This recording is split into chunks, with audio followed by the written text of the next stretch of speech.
filming myself to say hello, like I mentioned in the podcast. There's Dave. Hello.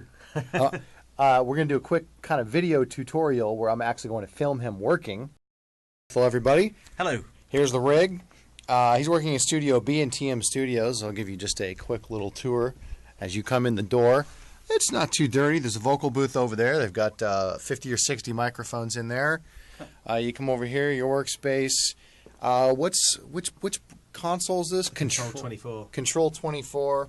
So it's all synced up and smart inside of Pro Tools. Yeah. It's touch sensitive, whatever the words are. I can make it move, basically motorized. Look at Right. that. No hands. Exactly. So this one now, we might as well just dive in. What we're going to do to start here, I guess I'll put you in the shot. Yeah. Basically fatten up or take a kind of a standard kick and show what you do to make, because I actually get this question quite a lot. People ask, how do certain people that make great beds make them hit so hard and yet they don't overmodulate, you know, and you're going to kind of show us a little trick when utilizing a kick drum. Absolutely, it's something you can use for things like impacts in sound design.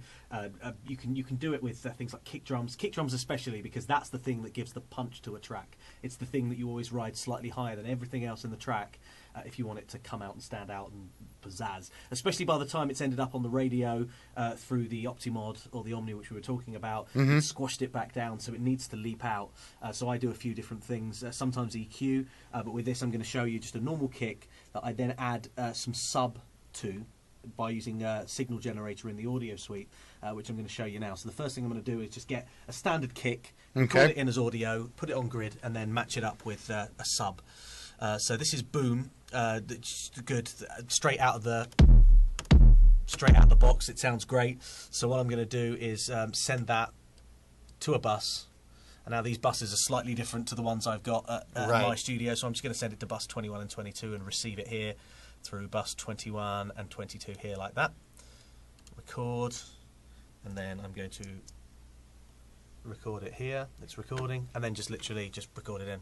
Yeah, and you like to, even though you're using a MIDI instrument, you like to record the audio in and then work with actual audio files. Yeah, I do, just because it's something that I've heard a lot of the guys that I admire and respect in the music production world doing, is actually getting that to, right now I need to tab to transient, get that onto grid, get the bit that I want. Then I'll Control-E and splice that, and then I'm left with just what I need. Hang on, this mouse is... Oh, it's one of those It's smart... a sticky mouse. Yeah. So now I'll delete that. I'll then go to grid, and I'll move that just straight to there. In fact, I'll just move it to there. There we go. I'll zoom in. We're currently working to minutes and seconds, so I'll get it to work to bars. There we go. And then I'll stick it straight there. That's our sound.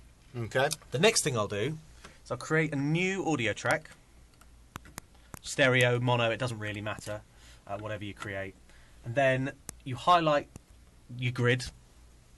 So I'll highlight, for the second, I'll just highlight the whole bar. And then go up here onto this other page, go to Audio Suite. Down to Other. And I'll go to Signal Generator. Okay. Click that, and it brings this up here, Audio Suite. Now, if I preview it, as you can see already, as standard, if you zoom in slightly more onto the frequency bit, you'll see it says a standard 100 Hertz, which is obviously a 1 kilohertz tone, which will sound, as a sine wave, it will sound like this. It's the standard test tone that you get for most engineers to use. Now, the level is -20, so you'll want to turn that up to just slightly below 0 dB. That's your sound. Now, you can do lots of signal generations with this. You can get squares. That'll sound slightly dirtier. You'll get a sawtooth, which will also sound dirty. A triangle. That's going to sound like a dirty sine. But then you also have stuff like white noise and pink noise. So those are good fun things to do for sound design. And then also with the sine wave, if you preview the sine wave, you can tune it.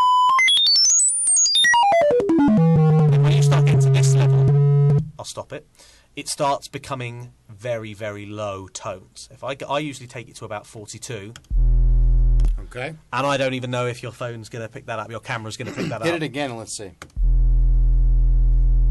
Well, it's certainly rumbling the room. Yeah, you're getting into sub area at that point where it's only going to rumble the very bottom of your woofer or your sub if you've got a sub. But what it does is, as you start to get to that level, is it adds a punch to your kick drums. So 42 is about right. So I'll process, and now that'll be done. I'll close that, and there it is. Now if I press play, you'll hear the kick and the sub. And it's far too loud, far too much of it. In fact, we even felt the air in the room move. So now what you do is splice it and literally get right in so that you can see the transient of the kick there. So I'll zoom out that and just take it so that it's really, really short and has a little bit of a fade, so it's only kicking in. Now, then what you do is, because that's quite loud and we're actually feeling it far too rumbly, is just turn it down ever so slightly. So without, with. I wonder how well this is being picked up in the video.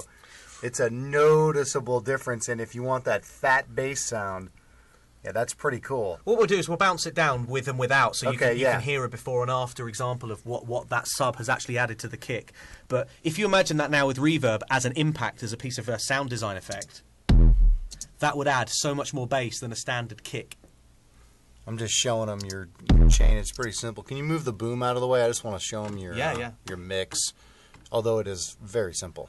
There we go. Yeah, I mean, you have two audio tracks. You dropped the signal generator on the instrument. Wait.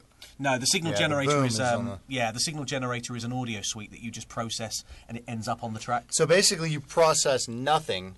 And it generates that signal. Yeah, you just highlight a piece of audio, it generates, and then you play around with it afterwards. It generates whatever tone you want. Okay. And you can play around. You could create another piece now. I mean, I'll just show you that briefly. That you could generate another piece now. So you go to Audio Suite on that blank highlighted piece of audio and Audio 2. You go to Signal Generator. This time, I'll create something even lower. I'll create something that goes all the way down to, let's say, 30. And then we'll process. And that will create something even lower. And what I'll do is I'll create a duplicate track. And I'll put something even lower.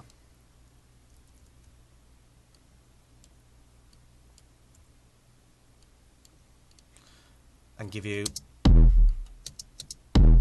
Now that's so punchy it's distorting. But what you're feeling in the room is the ports of the speaker actually chucking out air, because that's how rumbly it is, and it'll actually work really, really well for things like club music, dance music. You want that extra rumble, or just production in general. Yeah. So would you actually put some reverb on those signal generated tracks? Not for beats like that. That's enough. You just want the sub for the transient, the impact, the attack. I wouldn't really. I mean, but then you add reverb to it. Let's add some just standard reverb from Waves, just to give you an idea. And I'll copy those across the other channels. Just Alt and drag, and Alt and drag.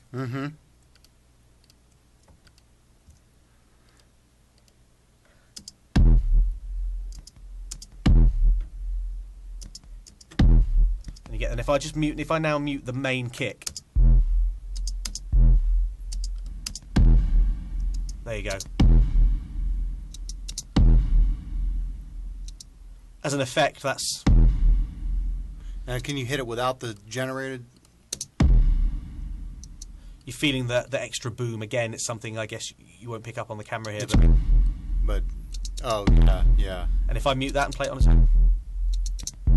That's just the signal generated sound with reverb.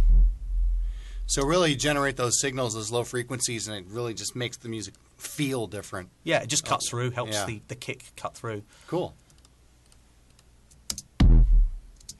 Awesome. Yeah. Dave Bethell, everybody. Thanks, man. Thanks for being on the podcast. Thanks for that little tutorial. It would make for a great video. Thanks very much.